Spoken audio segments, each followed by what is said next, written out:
Formula One is the sport where different brands find themselves competing to be the best as a manufacturer, because Formula One is all about cars. And I'm sure we all know that cars do enter Formula One, of course, especially the famous brands such as Ferrari, which is Formula One's biggest brand with 13 constructors titles. You got the likes of McLaren and Mercedes, and of course Alfa Romeo and Alpine. Now, there are certain brands that have entered Formula One that a lot of new fans especially may have never known about. And some of these, well, you may already know, but others, for people who've not even watched the sport for more than 5 years, may have never even known that these brands had entered Formula One. Beginning with number one, this brand is actually my favorite car brand, Porsche. Yeah, it is. Porsche once entered Formula One, and well, it's quite a story for Porsche. They had cars such as the Porsche 804, which they ran in 1962. They once made engines called TAG, or Tag Porsche engines, for the McLaren MP42. And Porsche didn't really last so long, even though they had quite an interest in Formula One. They were there in 1991 until some time, but they did pull out of Formula One. But if you were following Formula One closely, especially on social media and the rumors that were going around on the media, they had plans to enter the pinnacle of motorsport for 2026. But those plans had fallen out because they wanted to enter with Volkswagen. And the plans didn't really work. So Porsche is still not in Formula One. The second team or manufacturer on this list is one that is also a popular figure in the motor industry, Lamborghini. Oh my goodness, a lot of people don't really know the story of Lamborghini. Lamborghini, of course, is the popular car brand which every kid starting from the age of 3 years old to 10 years old used to adore so much, especially myself, because I'll never forget the way I used to like Lamborghini so much. The Aventador, the Gallardo, the list goes on. But Lamborghini was once in Formula One, but not as a constructor. It was called Modena Team, which was run by Lamborghini. And they only contested one season, and that was in 1991, where they had drivers of Nicola Larini and Eric van der Poel. They started off at the 1991 United States Grand Prix and ended at the 1991 Australian Grand Prix, making 16 starts and having, well, no points at all.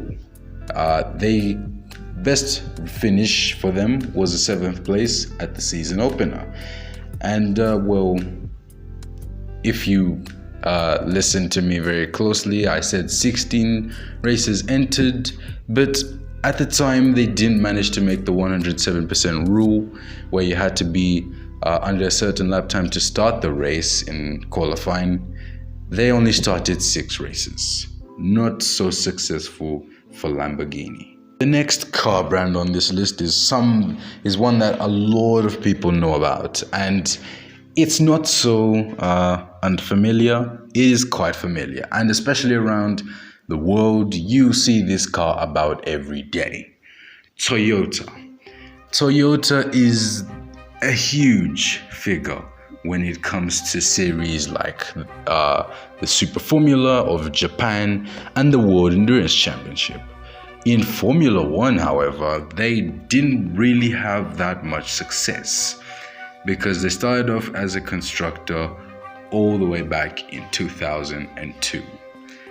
And well, safe to say that they had achieved quite a lot. They entered 140 races and started 139 of them, which is very good actually. They never really won any races. They never won any races at all. but they did have 13 podiums, one of the most successful on this list, and they scored 278.5 points, 3 pole positions and 3 fastest laps. But however, Toyota had a huge list of drivers such as Alan McNish from the same video that you guys blew up about 2 years ago. You had the iconic Kamui Kobayashi, Ralf Schumacher, Jarno Trulli, Cristiano D'Amata, Ricardo Zonta, Olivier Panis, Mika Salo, and Timo Glock.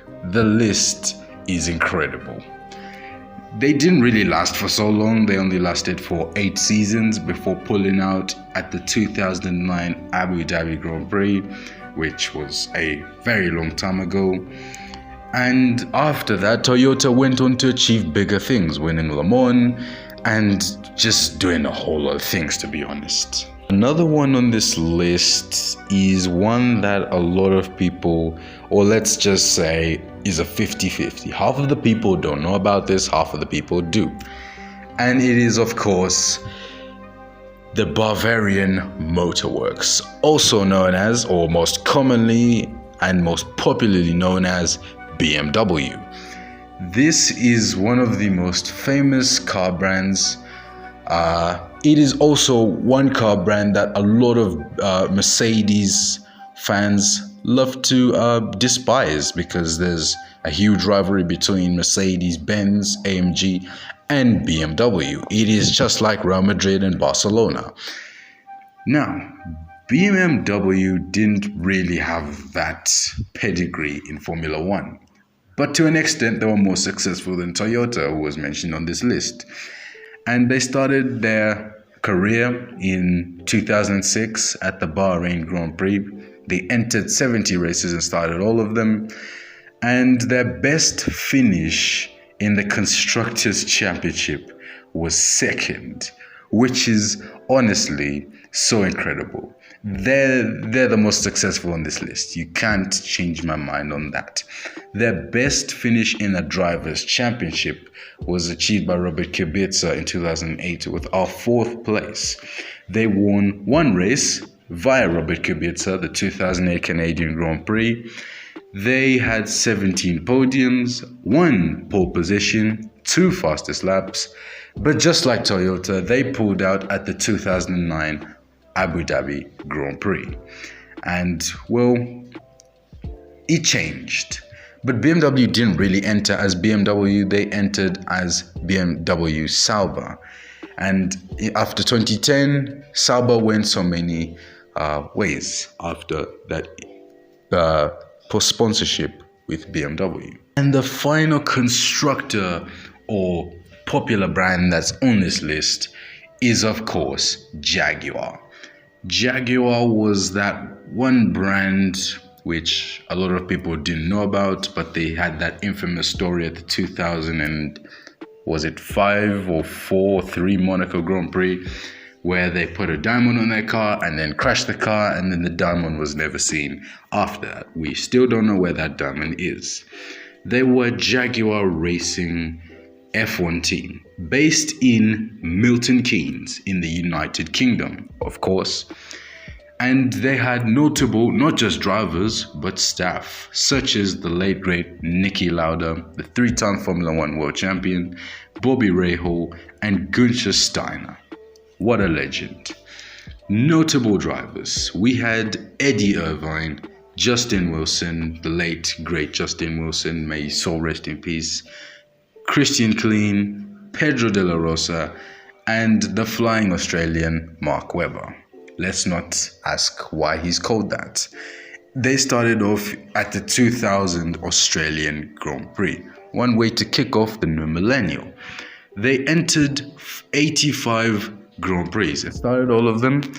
And in the Constructors' Championship, they had a best finish of 7th place in 2002, 3, and 4. Their best finish in the Drivers' Championship was via Eddie Irvine 9th place in 2002.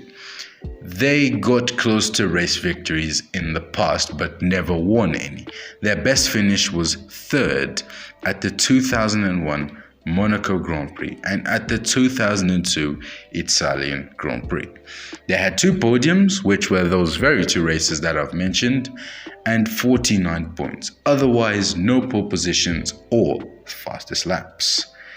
And they didn't last that long in Formula One, as they left the sport at the 2004 Brazilian Grand Prix.